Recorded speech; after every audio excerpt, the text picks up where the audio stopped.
Hey everybody, Leigh Goldstein here for 10-Minute Trades. Welcome to the weekly Market Movers video preview.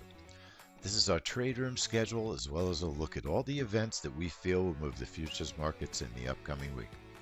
Let's get started. Monday, there's no trade rooms because of Columbus Day in the United States. 2 a.m., there's a British average earnings jobs report. No trade room as it's 2 a.m. in the morning East Coast time. Our first trade room will be Tuesday, 5:30 a.m. United Health earnings, a family money trade.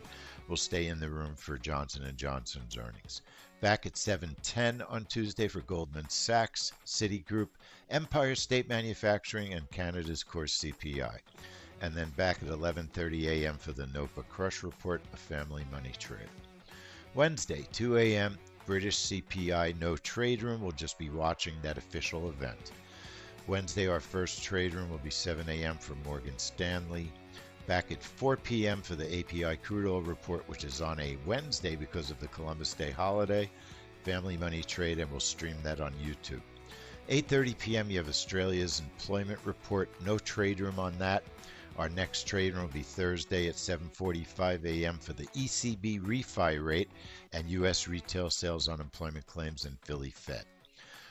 9:15, there's industrial production capacity utilization, a report that we just watched. No trade room on Thursday for that, but back in the room Thursday for natural gas and oil inventories at 10 a.m. and we will be streaming natural gas storage on YouTube. 3:30 p.m. on Thursday for Netflix earnings in the trade room.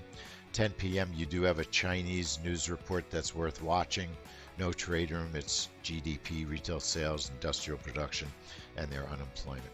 Friday morning, we'll be in the trade room at 6:30 a.m. for American Express earnings, Procter & Gamble earnings, and then we'll finish out the week 8 a.m. building permits and housing starts. So thanks everybody for watching. I hope you're having a great weekend.